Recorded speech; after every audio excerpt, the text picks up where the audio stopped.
வணக்கம். விமான நிலையத்தில் ஸ்டாலினுக்கு வந்த அதிர்ச்சி செய்தி. நண்பர்களே, இந்த வீடியோவிற்கு ஒரே ஒரு லைக் மற்றும் சப்ஸ்கிரைப் பண்ணிருங்க. ஸ்டாலின் அவர்கள் தாவேகாவின் ஆட்சியே அமைத்திருக்க கூடாது, கூட்டணிகளை தாவேகாவிற்கு ஆதரவுகளை தெரிவிப்பதற்கு அனுமதி அளித்திருக்கக்கூடாது என்று உதயநிதி அவர்கள் கனிமொழி அவர்களிடமும் கிட்டத்தட்ட திமுகவின் மூத்த அமைச்சர்களாக இருந்தவர்களிடமும் கண்ணீர் விட்டு கதறி அழும் விதமாக உதயநிதியின் செயல்பாடுகள் கடந்த 2 நாட்களாக அமைந்திருந்தது.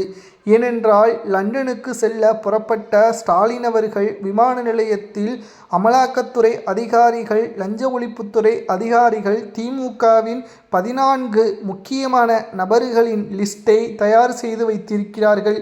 நீங்கள் லண்டனில் இருக்கும் அதே நேரத்தில் தமிழ்நாட்டில் பல நிர்வாகிகள் கூண்டோடு கைது செய்யப்படுவார்கள் என்பதை தற்பொழுது இரகசியமாக உதயநிதி அவர்கள் மூலமாக ஸ்டாலின் அவர்களுக்கு கிடைக்கப்பெற்றுள்ளது.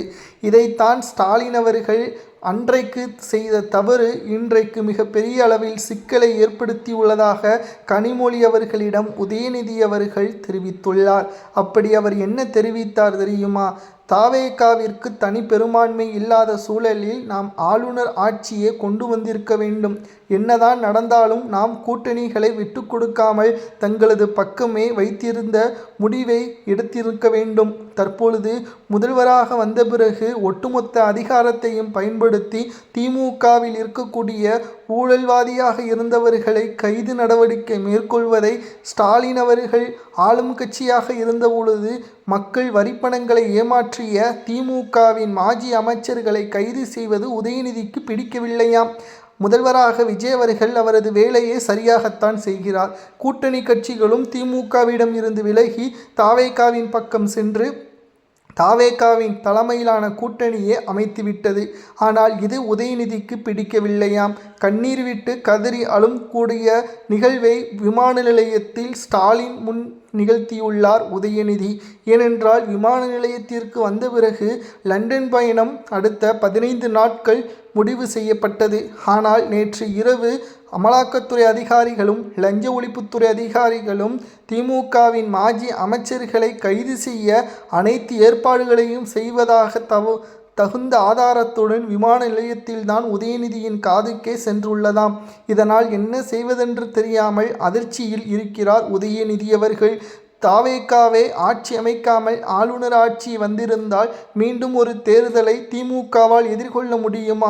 உதயநிதி அவர்களது மனதில் எவ்வளவு வன்மம் இருக்கிறது என்பதை இதன் மூலம் நம்மால் பார்க்க முடிகிறது.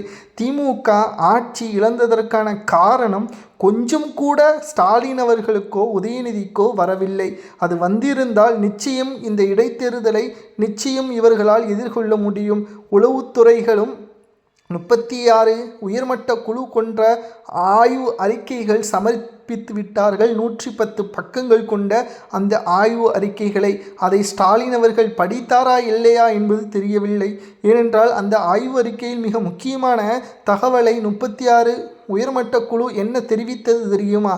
மாஜி அமைச்சர்கள் குறுநில மன்னர்களாக செயல்பட்டதும், திமுகவின் மாவட்ட செயலாளர்கள் கனிமவள கொள்ளையடிப்பதற்கும் தனியார் நிறுவனங்களிடம் மாதம் கமிஷன் பெற்றதும் தற்பொழுது திமுகவின் மீது இருந்த கோபத்தை அதிகப்படுத்தியதாகவும், சாமானிய மக்கள் எம்எல்ஏக்களையோ அமைச்சர்களையோ பார்க்க விடாமல் அமைச்சர்களது பிஏக்கள், எம்எல்ஏக்களின் பிஏக்கள் கமிஷன்களை பெற முயற்சித்ததும் திமுகவின் தோல்விற்கு அடித்தளமாகவே அமைந்துவிட்டது.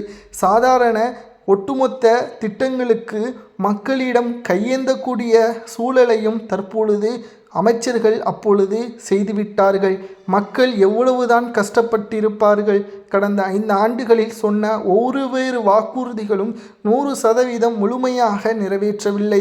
1000 ரூபாய் மகளிர் உரிமை திட்டம் என்று கூறி தேர்தல் வாக்குறுதியை தெரிவித்துவிட்டு தேர்வு செய்யப்பட்ட குடும்ப தலைவிகளுக்கு என்று அந்தர்வல்டியடித்த மு.க. ஸ்டாலின் அவர்களை நிச்சயம் மக்கள் மன்னிக்கவில்லை. அதேபோல மாஜி அமைச்சர்கள், மாவட்ட செயலாளர்கள் செய்த துரோகங்களையும் மக்கள் மன்னிக்கவில்லை. உடனடியாக திமுக அடுத்து நிலைத்து நிற்க வேண்டும் என்றால் 3 முக்கிய நகர்வுகளை ஸ்டாலின் அவர்கள் கையாள வேண்டும். முதலில் மாஜி அமைச்சர்கள் பதவிகளை பறிக்க வேண்டும். இளம் தலைமுறையினர்களுக்கான வாய்ப்புகளை உருவாக்க வேண்டும்.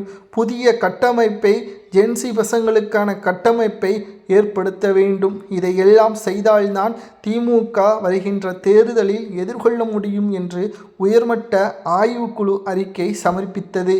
ஆனால் மு.க.ஸ்டாலின் அவர்களோ அல்லது உதயநிதியோ இதை எதையும் கவலை கொள்ளாமல் லண்டனுக்கு சுற்றுப்பயணம் மேற்கொள்வதற்கும் தனது பேரன் இன்பநிதி பட்டமளிப்பு விழாவில் கலந்து கொள்வதற்கும் தான் இவர்கள் மும்முரமாகவே இருக்கிறார்களே தவிர இங்கு தொண்டர்களும் மாஜி அமைச்சர்களும் நிர்வாகிகளும் எம்எல்ஏக்களும் கஷ்டப்படுவதும் கைது நடவடிக்கை மேற்கொள்வதும் இவர்களுக்கு எதுவும் பெரிதாக தெரியவில்லை. அங்கு செந்தில் பாலாஜி தலைமறைவாக இருக்கிறார். இங்கு லண்டனுக்கு ஸ்டாலின் சுற்றுப்பயணம் மேற்கொள்கிறார். தலைவனுக்கும் தொண்டனுக்கும் இருக்கக்கூடிய வேறுபாடு இதுதான். ஊர் மக்களின் வரிப்பணத்தை கொள்ளையடித்து தலைவன் லண்டனில் சுற்றுப்பயணம், நிர்வாகி சிக்கிக்கொண்டதால் தலைமறைவு. இது எங்கேயாவது நடக்குமா? தமிழ்நாட்டில் மட்டும்தான் இத்தகைய வேடிக்கைகள் நடக்கும் என்று இணையதளங்கள் முழுவதுமாக விமர்சனங்களையும் நம்மால் பார்க்க முடிகிறது. நாம் கேட்கக்கூடிய கேள்விகள் ஒன்றுதான். உதயநிதி அவர்கள் விஜய் அவர்களை முதல்வராக வந்தது ஏன் உதயநிதிக்கு பிடிக்கவில்லை? அதை ஏற்றுக்கொள்ள முடியாமல் ஒவ்வொரு மேடைகளிலும் எங்களது கூட்டணிகள் தான் விஜயை தாங்கி பிடித்தது என்று கூறினார். ஆனால் இன்று அதிகாரப்பூர்வமாகவே கூட்டணி கட்சிகள் நாங்கள் தாவேகாவின் பக்கம் சென்றுவிட்டோம் என்று தெரிவித்து விட்டார்கள். இப்பொழுது உதயநிதி அவர்கள் என்ன கூறுவார்? மேலும் திமுகவின் செயல்பாடுகள் மக்களுக்கு திருப்திகரமாக இல்லை. உதயநிதியின் ஒட்டுமொத்தமான சனாதன பேச்சு, அந்த வன்மம் அனைத்தையும் திமுக தோல்வியை தழுவ வைத்துவிட்டது. குறுகிய காலத்தில் இளவரசராக உதயநிதி அவர்கள் துணை முதல்வர் பதவி கேட்டதும் அதை ஸ்டாலின் அவர்கள் மறுக்காமல் கொடுத்ததும் திமுக மிகப்பெரிய ஒரு தோல்வியை நோக்கி சென்றுவிட்டது. இனியும் உதயநிதி அவர்கள் துணை முதல்வராக வருவதோ, ஸ்டாலின் அவர்கள் முதல்வராக வருவதோ இனி கடினம்தான்.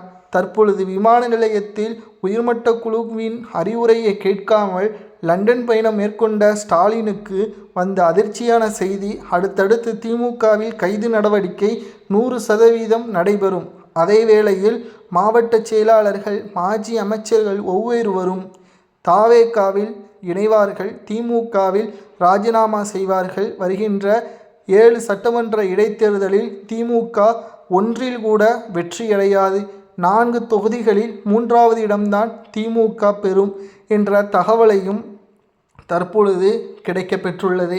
நண்பர்களே, உங்களது கருத்துக்களை கூறுங்கள். செந்தில் பாலாஜி அங்கு தலைமறைவு, ஸ்டாலின் அவர்கள் லண்டன் பயணம், இதை பற்றியான உங்களது கருத்துக்களையும், திமுக அண்ணா அவர்கள் உருவாக்கிய திமுக ஸ்டாலின் அவர்களது கையில் சிக்கிக்கொண்டு எப்படிப்பட்ட நிலைமையில் இருக்கிறது என்பதையும் கமெண்ட் வாயிலாக கூறுங்கள்.